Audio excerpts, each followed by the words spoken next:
paz do Senhor Jesus, sejam muito bem-vindos à nossa aula de número 2 dos adultos. O meu nome é Andréia. Eu me chamo Esther. A paz do Senhor, eu sou Elizabeth Couto. É uma bênção estar mais uma vez aqui para juntos aprendermos a palavra de Deus. Eu sou Eucilene Couto e é uma bênção estar aqui, né, junto com essas amadas irmãs. Sejam todos muito bem-vindos. Ainda dá tempo de compartilhar com os seus amigos. E você que é visitante, escreva aí no chat, diga seu nome e a cidade de onde você é, que é para nós conhecermos você. Nós que estamos estudando nesse trimestre que está aí, ó, fresquinho, começando em defesa da fé cristã. E na lição de número 2, hoje nós vamos estudar acerca de que nós somos cristãos. E nós não podemos iniciar esta aula sem orar. Eu quero convidar a irmã Esther para estar orando. Senhor, meu Deus e meu Pai, graças te damos, Senhor, por mais esta aula, por mais essa oportunidade de estarmos na Tua presença e de aprendermos mais de Ti. Pai, que o Teu Espírito Santo nos guie. Pai, que a semente seja plantada em nossos corações e venha dar fruto. Fica conosco, em nome de Jesus. Amém. Amém. Amém. E nós somos aqui da Assembleia de Deus Marcas do Evangelho, aqui em Campo Grande, Cariacica, Espírito Santo. Que bênção ter você aí participando desta lição hoje.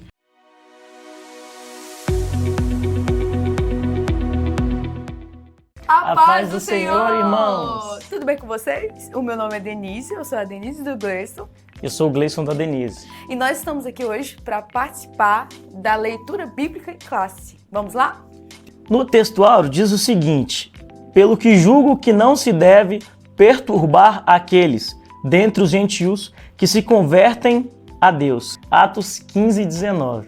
Na verdade prática, o cristianismo é uma religião de relacionamento pessoal com o Cristo ressuscitado e não um conjunto de regras e ritos.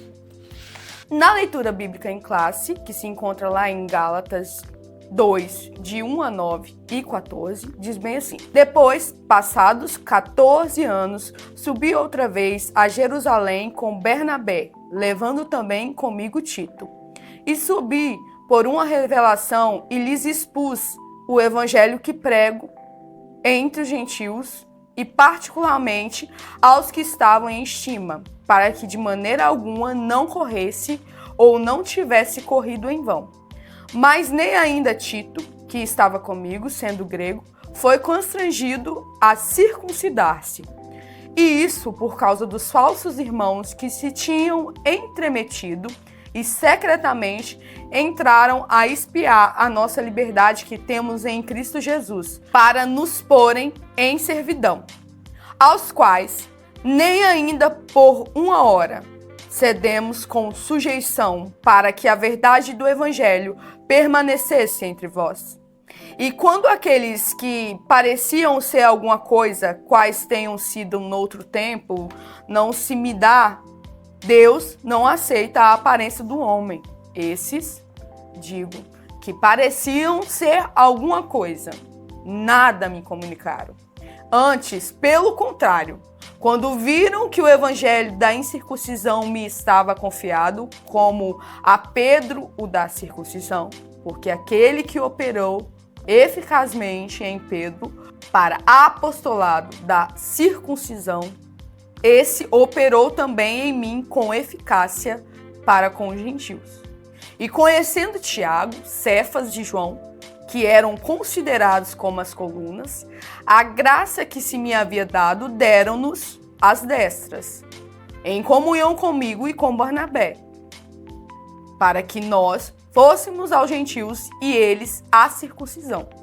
Mas, quando vi que não andavam bem e direitamente conforme a verdade do Evangelho, disse a Pedro na presença de todos: se tu, sendo judeu, vives como os gentios e não como judeu, por que obrigas os gentios a viverem como judeus? E é isso, meus irmãos. A paz do Senhor. Deus abençoe. Tchau, tchau.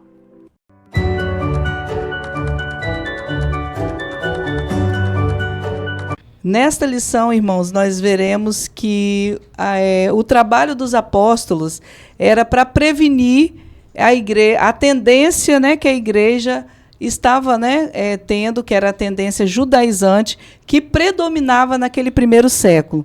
Era um tempo que os fundamentos apostólicos, né, tinham sido lançados pouco tempo, e a compreensão clara do evangelho estava sendo desenvolvida progressivamente entre os judeus novos convertidos e os gentios.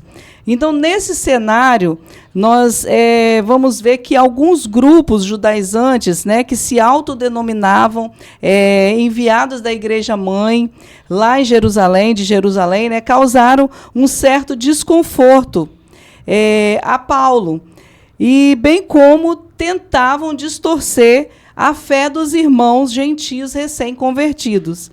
E, em síntese, eles eram legalistas, que ensinavam que os gentios deveriam se converter ao judaísmo e observar a lei de Moisés. E somente então poderiam desfrutar da graça do Evangelho. Então, nesse processo, né, de transição entre as ideias e práticas judaicas para a doutrina do Evangelho da Graça, os primeiros cristãos eles precisavam de sabedoria divina para lidar com essa mudança na perspectiva introduzida pelos ensinamentos de Cristo. Então, eles não deveriam confundir a lei de Moisés com a graça. E, por essa razão, os apóstolos foram desafiados a estabelecer os limites entre o judaísmo e o cristianismo, principalmente o apóstolo Paulo, a fim de que os novos cristãos, judeus e gentios, recebessem a orientação devida para o exercício da fé. Então, a fé cristã ela é centrada em Cristo e não depende de ritos e práticas judaicas para levar as pessoas à salvação. Irmãos, o cristianismo, ele nasceu no contexto judaico, mas ele não é judaico. Ele recebeu do judaísmo, é inegável a herança que ele recebeu do judaísmo, que é uma herança espiritual, teológica, ética, mas não é judaísmo. Por isso que nós defendemos a fé cristã centrada em Cristo, na graça de Cristo. Nós não dependemos de nenhum rito judaico para alcançar a salvação. E a gente vê que o apóstolo Paulo, que era um judeu ultranacionalista, que era um erudito, um conhecedor da palavra, aluno de um dos maiores professores, de um mestre, de um doutor, que era Gamaliel. Apóstolo Paulo, ele era conhecedor da lei judaica, ele era conhecedor da lei de Moisés. E o apóstolo Paulo, em Gálatas 2:20, que eu quero ler aqui com os irmãos, que ele diz o seguinte: estou crucificado com Cristo. Não obstante, eu vivo. Porém, não eu, mas Cristo vive em mim. E a vida que agora vivo na carne, vivo-a pela fé do Filho de Deus, que me amou e entregou-se a si mesmo por mim. Então, Paulo, que era conhecedor e um defensor da lei de Moisés, na sua conversão, ele se entrega totalmente a Cristo, ao nível de dizer: não sou eu quem vivo mais, mas é Cristo que vive em mim. Ou seja, a partir daquele momento da conversão de Paulo, Paulo deixa todo o tradicionalismo judaico e passa a viver pela graça, passa a viver pelo Espírito Santo, pela condução. Ele deixa ser conduzido pelo Espírito Santo. Ele deixa as práticas judaicas e passa então a seguir a Cristo na sua totalidade. Ele, que era considerado um dos homens mais crentes da época, ele se despojou de todo o seu conhecimento para agora seguir a Cristo. Mas seguir a Cristo conforme aquilo que Cristo veio e ensinou e está nas Escrituras. E o interessante que após a conversão de Paulo e ele ter a sua vida completamente transformada, ele que estava lá em Damasco, ele passa então a ser perseguido pelos judeus. E quando ele volta para Jerusalém, na sua primeira ida a Jerusalém, ele também é perseguido pelos cristãos que não acreditaram na total conversão de Paulo. Acharam que Paulo estava ali, naquele meio ali, para ser infiltrado ali. Então, Paulo é obrigado novamente a sair de Jerusalém. Mas o Paulo, ele vai retornar a Jerusalém mais uma vez. Não é isso, irmã Silene? Isso mesmo, Andréia. Por quê? Ele foi para participar de uma reunião. O Concílio de Jerusalém foi uma reunião de líderes cristãos do século I para discutir se os gentios, que são os não-judeus, deveriam seguir as leis de Moisés. O evento foi relatado em Atos, no capítulo 15, e ensina princípios que são ainda aplicáveis à igreja de hoje. Enquanto o sínodo, na história da igreja, eles eram normalmente realizados localmente em várias regiões do mundo para lidar com questões disciplinares locais. Nós entendemos que o Concílio de Jerusalém foi o primeiro do concílio da história do cristianismo e envolveu as principais vozes da época. E essa reunião não foi nem um concílio e nem um sínodo. O Concílio de Jerusalém foi o primeiro concílio da história do cristianismo e envolveu as principais vozes da época, enquanto que a reunião foi convocada após Paulo e Barnabé terem uma discussão com os cristãos judeus que acreditavam que a circuncisão era necessária para a salvação. Nessa reunião, nós não podemos confundir essa visita do apóstolo Paulo com sua ida ao Concílio de Jerusalém, que é registrada também em Atos, no capítulo 15. Nessa reunião, que não foi um concílio, como eu já falei anteriormente, foi nessa segunda visita do apóstolo Paulo a Jerusalém por meio de uma revelação que tenha ligação com Ágapo, que é o profeta. E nessa missão do apóstolo Paulo foi para levar mantimentos aos irmãos que estavam necessitados na Judéia. Aproveitando essa ocasião, o apóstolo Paulo, ele expôs o evangelho que vinha pregando aos gentios há 14 anos. Ele tinha convicção de que recebeu esse evangelho de Deus e estava consciente de que a sua subida a Jerusalém era uma obediência a uma ordem divina. Glória a Deus. E nessa subida para Jerusalém, Paulo não foi sozinho. Ele levou consigo Barnabé e Tito. Barnabé, ele era judeu e circuncidado. Porém, Tito, ele era grego e não era circuncidado. Mas alguns judeus legalistas queriam que Paulo circuncidasse Tito. Antes, Paulo tinha circuncidado Timóteo pela tolerância com os fracos na fé. Mas Timóteo, ele era judeu. A sua mãe era judia, então ele era judeu. Por isso, Paulo concordou em circuncidar ele. Só que desta vez com Tito era grego. E quando esses judeus legalistas queriam que Paulo circuncidasse Tito, mas Paulo não aceitou circuncidar Tito por duas razões. Primeiro, que Tito, ele era grego e não era judeu. E o segundo motivo, se ele aceitasse, estaria em jogo a verdade do evangelho e o futuro do próprio cristianismo. Porque o cristianismo que nós conhecemos hoje estaria fardado a ser uma seita judaica. Porque o cristianismo está baseado em Jesus, na fé em Jesus, no sacrifício em Jesus, e não simplesmente somente na nossa capacidade de cumprir a lei, mas nós vivemos hoje pela graça. Por isso que Paulo disse, para a lei eu estou morto, mas para viver para Deus. porque já estou crucificado com Cristo. Não vivo mais eu, mas Cristo vive em mim. Então, o que ele quer dizer com isso? Que não importa se Tito fosse circuncidado ou não, porque o que importa é se ele seguia Jesus, se ele seguia os passos de Jesus, se ele estava fazendo a vontade do Pai. Então, se Paulo, naquele momento, aceitasse a circuncisão de Tito, ele estaria praticamente falando que para você ser salvo, você precisava ser circuncidado. E isso valeria para todos os outros gentios. Por isso, mudaria o cristianismo que nós conhecemos hoje, a qual a base é Jesus Cristo, e não somente uma seita judaica com ritos e Tradições, né? ritos e tradições a serem cumpridos.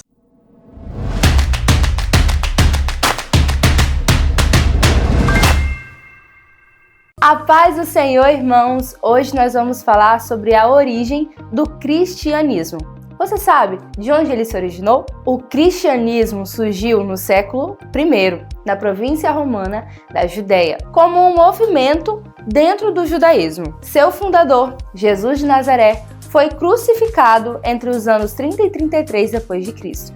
E após sua morte, os seus seguidores anunciaram para o mundo inteiro: ele ressuscitou. Notícia tal, carregada de evidências de testemunhas oculares a esse fato, registrada em diversos escritos daquele período. Fato anunciado pelos seus discípulos a diversas nações, mas normalmente sendo brutalmente perseguidos. Então é no livro de Atos, capítulo 11, no versículo 26, que nós vemos esses cristãos que estão anunciando a mensagem de Cristo sendo chamados pela primeira vez de cristãos na Antioquia. Termo cristãos, que significa seguidores de Cristos, ou pequenos cristos, Cristos. Observem que ser cristão é muito mais que frequentar uma igreja ou ter bons valores.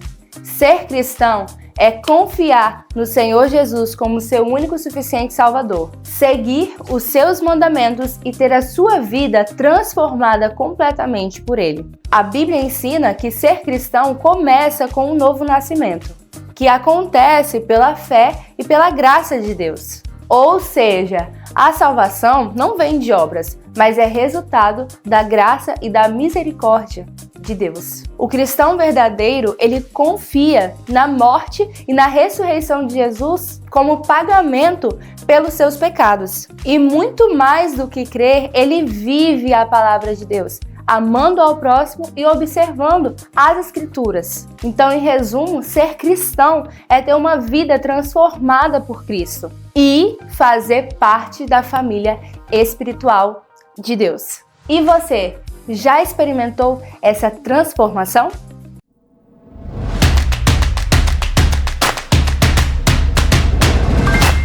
E alguns, da época, existia essa tendência muito forte judaizante no início da igreja. E eu quero ler aqui junto para os irmãos Atos 15 e 5, que diz o seguinte: alguns, porém, da seita dos fariseus que tinham crido se levantaram dizendo que era necessário circuncidá-los e manter-lhes e que guardassem a lei de Moisés. E para esse ponto da nossa lição, fala do espanto do apóstolo Paulo, que está registrado no livro de Gálatas, capítulo 1 e o versículo 6, que diz: maravilho-me de que tão depressa passasseis daquele que vos chamou a graça de Cristo para outro evangelho. Então Paulo fica sabendo que os irmãos da Galácia estavam vivendo outro evangelho. E isso deixou ele muito estarrecido, atônito pela rapidez, que isso avançou naquele momento, naquele tempo.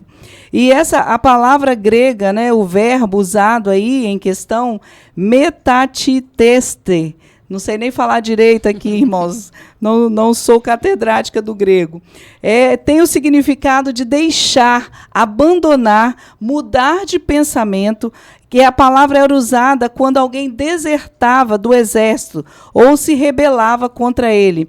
Isso significa também uma mudança de partido político, mudança de filosofia, de religião. Aqueles irmãos estavam abandonando a fé.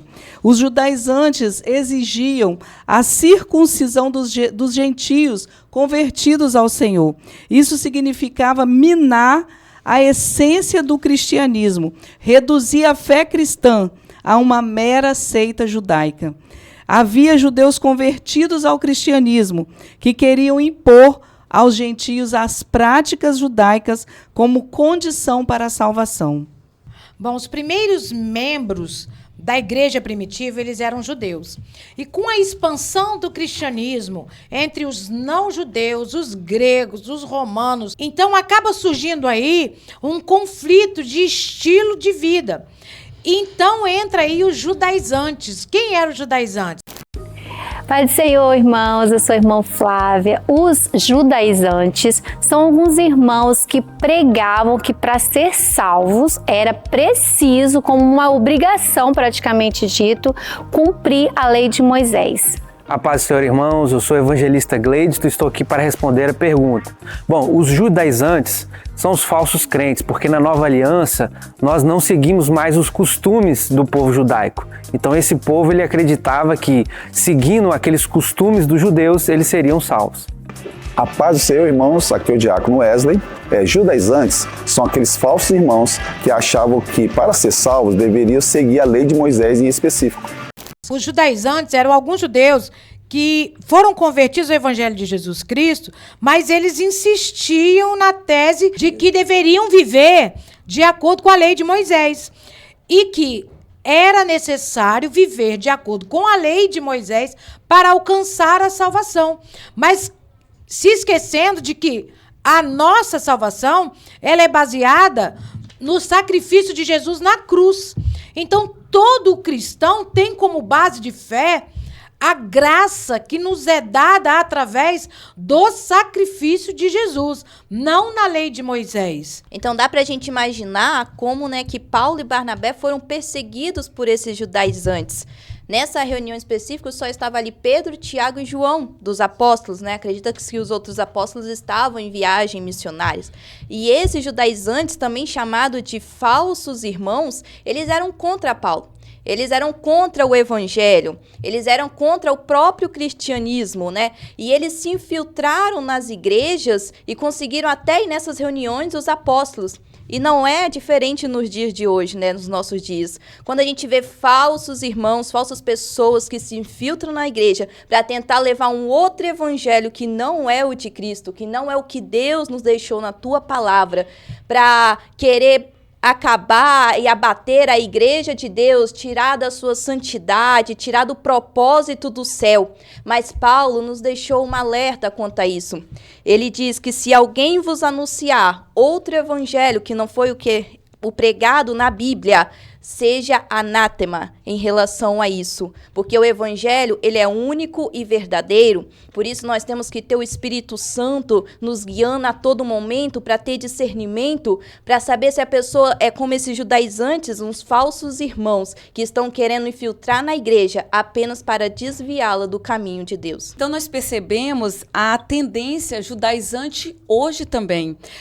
O mesmo evangelho, não há dois evangelhos, há um só evangelho.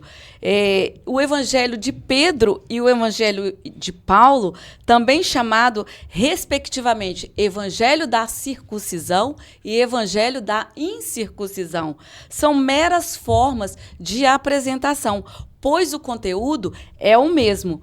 Para Deus, a fé em Jesus basta para toda a humanidade. Ambos receberam uma incumbência da parte de Deus, mas com audiências diferentes. O compromisso de Paulo era com os gentios, enquanto que o compromisso do apóstolo Pedro era com os judeus. E o apóstolo Paulo ele foi constituído por Deus como apóstolo e doutor dos gentios para pregar aos não-judeus. Quem são os gentios? São todas aquelas pessoas que não são judeus. E enquanto que o apóstolo Pedro, a mensagem dele era para os judeus. E a sua mensagem era a mesma do que a do apóstolo Paulo. Cristo, ele é superior às regras e rotinas religiosas. E muitos, naquela época, não conseguiam entender essas verdades. E nós podemos hoje fazer uma aplicação para as nossas vidas. Nós recebemos o perdão dos nossos pecados em uma nova vida. Em 2 Coríntios, no capítulo 5, versículo 17, nós encontramos: assim que se alguém está em Cristo, nova criatura é. Amém. As coisas velhas já passaram. Eis que tudo se fez novo. Então, nós entendemos que essa mensagem, tanto do apóstolo Paulo como do apóstolo Pedro, é uma só. Interessante, irmã, que o fato dos gentios haverem recebido o Espírito Santo, como os judeus receberam no dia de Pentecostes, mostrava que não havia mais diferença entre judeus e gentios convertidos a Cristo, pois ambos haviam sido purificados pela fé em Jesus. Nós vamos ver o perigo da doutrina judaizante. Então, os apóstolos viam nos judaizantes dois problemas sérios, né? A ameaça à liberdade cristã e o perigo do cristianismo se tornar uma mera seita judaica. Os judaizantes, eles alteravam o cerne do evangelho, pois eles colocavam a lei como complementar da obra, né, como um complemento da obra que Jesus efetuou no Calvário. Como está registrado em Gálatas 1, versículos 8 e 9. Era, de fato, outro evangelho, por isso o apóstolo os amaldiçoou, né, que diz o seguinte: mas ainda que nós mesmos ou um anjo do céu vos anuncie outro evangelho, além do que já vos tenho anunciado, seja anátema. Assim como já vô-lo dissemos, agora novo também vô-lo digo. Se alguém vos anunciar outro evangelho, além do que já recebeste, seja anátema. Está em Gálatas 1, 8 e 9. Né? A nossa irmã Esther, inclusive, citou esse versículo, né? E o que significa essa palavra anátema? Né? Nós trouxemos aqui que significa que a pessoa caiu sob a maldição de Deus, está condenada à destruição e receberá o juízo de Deus, a punição eterna e a separação permanente de Deus. Né? Então, o evangelho que os judaizantes ensinavam, né, aos Gálatas, era um evangelho essencialmente diferente do evangelho de Deus. Paulo disse que este evangelho, né, não há outro, porque o evangelho é boa nova. Somente a graça de Deus entrando na história, na pessoa de Jesus Cristo, né, como vários de nós já falou aqui sobre esse evangelho que está, né, foi efetivado na pessoa de Jesus Cristo e fazendo por nós o que jamais poderíamos fazer sozinho. É verdadeiramente o evangelho boas novas. Né? Então, quem tem o Espírito Santo vive pelo Espírito. E contra a tendência judaizante, é preciso aprender a viver na dependência do Espírito e não da lei, lutando contra os vícios da carne e buscando as virtudes do fruto do Espírito. Esses judaizantes, eles foram chamados de falsos irmãos, lá em Gálatas 2 e 4, pois eles perturbavam as igrejas em Antioquia da Síria e na Galácia, ensinando que os gentios deviam se tornar judeus para serem salvos. O perigo, né, que eles apresentavam no passado, irmãos, não é diferente na atualidade, como a nossa irmã Esther bem colocou, né, que nós não podemos nos deixar influenciar por falsos cristãos, que muitas vezes querem desviar a nossa atenção, a atenção de alguns, do que realmente importa, que está sendo ensinado na casa do Senhor. Então, os judaizantes que Paulo enfrentou eram de origem judaica, e num período em que eles estavam ali perturbando a igreja do Senhor Jesus. E o Senhor Jesus, ele nasceu conforme a lei, como está escrito lá em Gálatas 4:4. E ele cresceu e viveu dentro da cultura judaica. E ele reconheceu as escrituras hebraicas e também reconheceu a autoridade de Moisés. Todavia, ele não pregou costume judaico e nem seus apóstolos judaizaram o mundo. A Epístola aos Gálatas, ela é uma apologia à liberdade cristã contra toda forma de legalismo. A salvação é um ato da graça de Deus. Nós somos salvos pela fé em Jesus. Acrescentar algo mais do que isso, como condição para a salvação, descaracteriza totalmente o cristianismo revelado no Novo Testamento. E será que hoje, nos dias atuais, ainda existe tendência judaizante? Fala aí, pastor.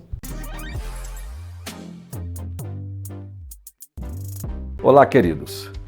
Vamos pensar um pouco sobre a condição moderna de viver um cristianismo judaizante. Infelizmente, a igreja cristã faltam muitos homens de Deus comprometidos com a verdade do cristianismo. Muitos homens já foram grandes mestres, mas porque a mente foi mudando e hoje eles estão defendendo coisas absurdas sobre a fé cristã. E muitos outros no meio cristão nunca foram treinados por verdadeiros doutores levantados pelo Espírito Santo. Então as pessoas estão defendendo as coisas mais absurdas em nome de Deus. Uma delas é a volta à prática daquilo que Paulo veementemente tentou impedir e condenou, a prática de judaizar a igreja cristã. Os primeiros cristãos não foram influenciados e Paulo não deixou que eles trouxessem qualquer tradição judaica de prática da lei para o cristianismo. O Concílio de Jerusalém deixa claro que não seria imposto nenhuma obrigação do Antigo Testamento na questão da lei sobre os cristãos. Ou seja, as pessoas hoje querem viver como judeu sendo gentil.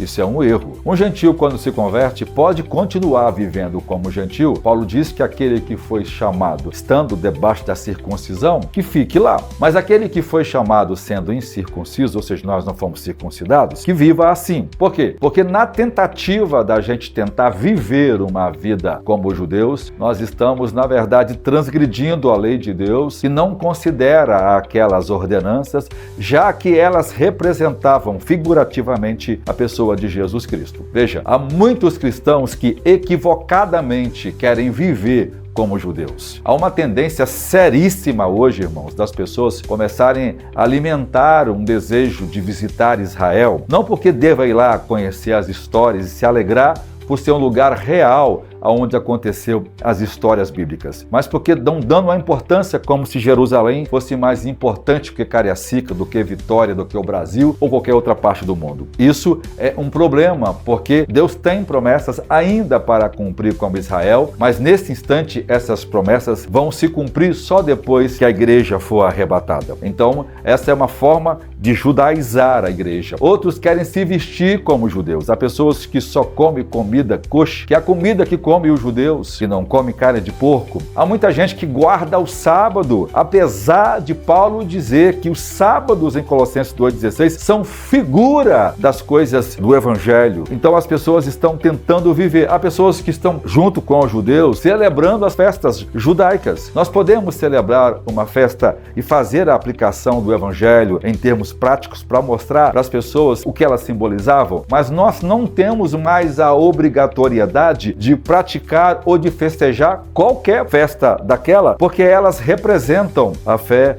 em Jesus Cristo. Muita gente usa aquele que para aqui em cima para mostrar que é judaico. Muita gente começa a usar termos hebraicos para mostrar que tem uma fé mais refinada. Isso é um absurdo, tolo, né? O Espírito Santo traduziu a linguagem do grego. O nome de Jesus, embora em hebraico Hamassias, o Messias, né? Mas o nome dele que nós conhecemos é Jesus. E Jesus, como está no grego, nós não usamos o hebraico, nós não chamamos Jesus desses nomes. Por quê? Porque É o hebraico que usava isso, porque o Espírito Santo usou o grego. Mas nem o grego nem o hebraico não são línguas santas, no sentido de serem selecionadas por Deus para que nós falemos. Nós falamos português, ou seja, as pessoas estão tentando judaizar, usar termos hebraicos, como se houvesse qualquer magia nisso. Isso é um equívoco muito grande e é uma falta de conhecimento claro das Escrituras. Muita gente que estão trazendo arca para a igreja, colocando a arca em cima do púlpito como se ela representa... Não, a arca somos nós hoje que trazemos a presença do Espírito Santo, a arca representa Jesus Cristo, ou seja, nós não temos mais a necessidade de viver isso. Então nós precisamos evitar judaizar a igreja. Embora nós obedecemos a todos os princípios do Antigo Testamento, nós interpretamos o Antigo Testamento como um texto válido para a igreja de todos os tempos, mas nós usamos aquilo obedecendo os princípios hermenêuticos, ou seja, a forma de interpretar do Novo Testamento. Nós não somos judeus. Hoje, os judeus que nós conhecemos é uma seita. O judaísmo moderno é uma seita, não é o judaísmo do Antigo Testamento. É um tipo de judaísmo que nasce ao longo da história da igreja. E tem muita gente sendo enganada, vivendo como judeu, se alimentando como judeu, dando uma importância exacerbada em questões judaicas que não tem nada a ver com o evangelho. São pessoas que estão, na verdade, sendo enganadas e às vezes desonrando a Deus com uma crença na boa intenção, mas mentiras estão sendo contadas. Nós somos os gentios salvos, que fazemos parte da igreja. Nós cremos em Jesus e nós devemos viver uma vida do jeito como Deus nos chamou, como gentios e não como judeus. Os judeus hoje que são salvos fazem parte da igreja. Quando a igreja for arrebatada, então sim, as pessoas poderão viver como judeus, porque então os judeus aqui vão pregar, então as pessoas vão ter que crer na pregação dos judeus. Mas enquanto a igreja estiver aqui, as pessoas vão crer na pregação do Evangelho de Jesus Cristo por meio da igreja. E nós não somos judeus no sentido nacional. Nós somos judeus circuncidados no coração por meio de Jesus Cristo, pela fé em Jesus Cristo, e somos herdeiros de todas as promessas de Deus em Abraão, mas sendo gentios e salvos e fazendo parte da igreja. Deus abençoe vocês e guarde o nosso coração dessas mentiras que hoje governam as pessoas. Aproveite a lição, não perca, aproveite para você aprender doutrinas bíblicas e não ser enganado por mentiras, por falsos mestres que estão se judaizando o tempo todo na internet. Lá não é fonte de ensino autorizado. Você precisa seguir a pastores sérios que amam a Deus e que sabem ensinar as Escrituras. Deus abençoe você.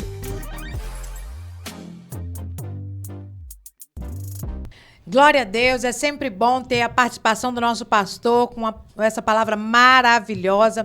Irmãos, neste momento, nós vamos para o nosso momento do ofertório. Então, nós convidamos você a ofertar. Já está aparecendo aí na sua tela o Pix, o PicPay, a nossa conta bancária. Também te convidamos a fazer parte dos 1000 Valentes. Você não faz parte ainda? Venha fazer parte dos 1000 Valentes, irmãos. Nós juntos vamos comprar este local que já está passando aí. Você já está vendo este local que é muito apropriado para todos os nossos eventos. Atende os kids, atende os teens, atende também um templo grande. Nós precisamos, mas sozinhos nós não vamos conseguir. Então nós contamos com você. Amém? Nosso mundo,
A paz do Senhor, irmãos, e nós vamos agora para o momento de perguntas e respostas da nossa lição de número 2. Primeira pergunta: sobre a visita de Paulo a Jerusalém mencionada em Gálatas 2, 1 e 2, qual foi o motivo principal da sua ida? Letra A: arrecadar ofertas para os irmãos pobres da Judéia e pregar o evangelho aos judeus.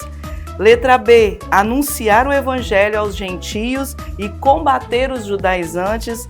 Letra C: exigir a circuncisão dos gentios e batizar os novos convertidos. Ou letra D: levar donativos aos irmãos pobres da Judéia e expor o evangelho que pregava aos gentios. Tempo na tela.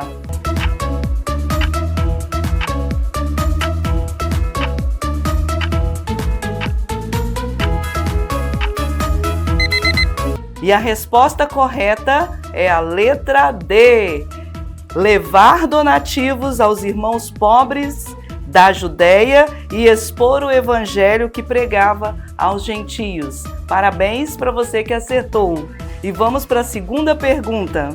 Por que Paulo não exigiu a circuncisão de Tito quando foi a Jerusalém? Letra A: porque Paulo era contrário aos costumes judaicos.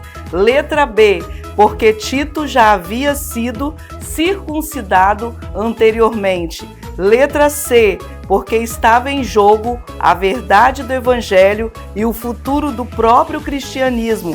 Por isso Paulo não cedeu à pressão judaica. E letra D: porque Tito, sendo um adulto, não necessitava mais passar pelo ritual da circuncisão. Tempo na tela.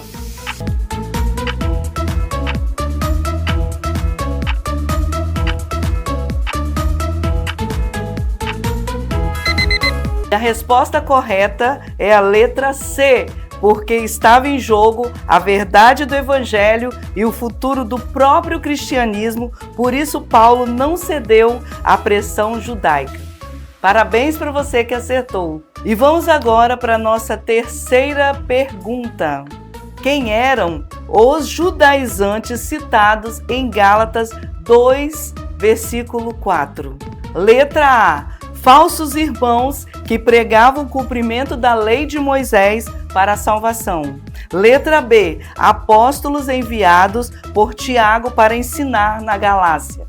Letra C: judeus que apoiaram Paulo e Barnabé na reunião em Jerusalém. Ou letra D: discípulos gentios que adotaram os costumes judaicos por tradição. Tempo na tela.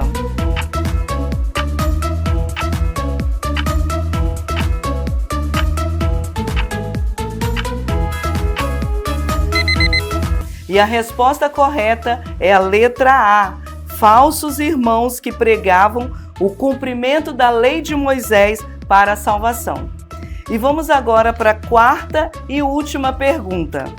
Qual é o maior perigo da doutrina judaizante, segundo o texto?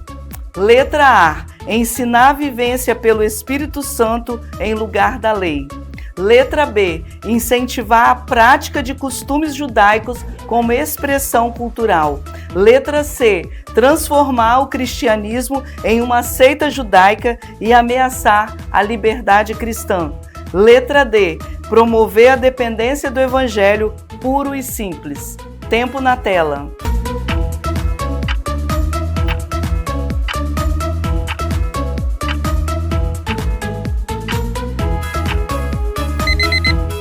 E a resposta correta é a letra C: transformar o cristianismo em uma seita judaica e ameaçar a liberdade cristã.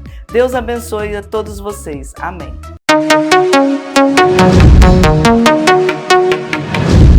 Amados irmãos, nós estamos chegando no final da nossa aula de hoje e nós agora chegamos no momento da conclusão. Nós vamos ter a participação de cada uma das nossas irmãs que estão conosco.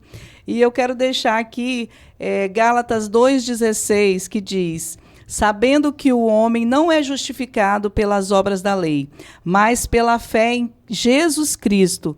Temos também crido em Jesus Cristo, para sermos justificados pela fé em Cristo, e não pelas obras da lei, porquanto pelas obras da lei nenhuma carne será justificada.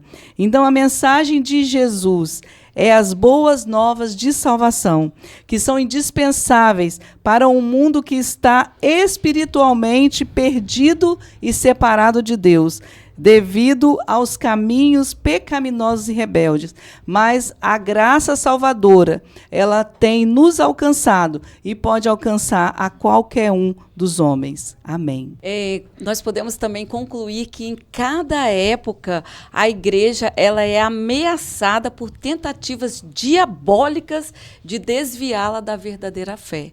Então, irmãos, que a nossa fé esteja firmada na rocha que é Jesus Cristo. Irmãos, contra toda tendência judaizante, é preciso viver na dependência exclusiva do Espírito Santo. Sem ele, nós não vamos vencer. Sim, irmã. Amém. Até porque o homem não é justificado pelas obras da lei, mas pela fé em Jesus Cristo, o nosso Senhor, que veio a essa terra, morreu numa cruz para nos salvar, mas no terceiro dia ressuscitou e em breve voltará para buscar a tua igreja que permanecer fiel.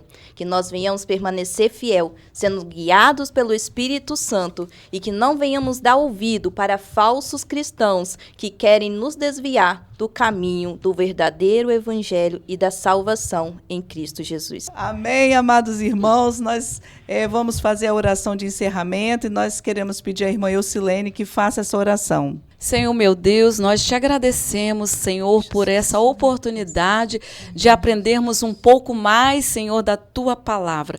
Que esses ensinamentos possam ficar guardados em nossos corações e serem colocados em práticas. Que cada vez mais a nossa fé esteja firmada em Jesus Amém. Cristo. Abençoa cada pessoa que esteve aqui presente, as suas famílias aqui representadas.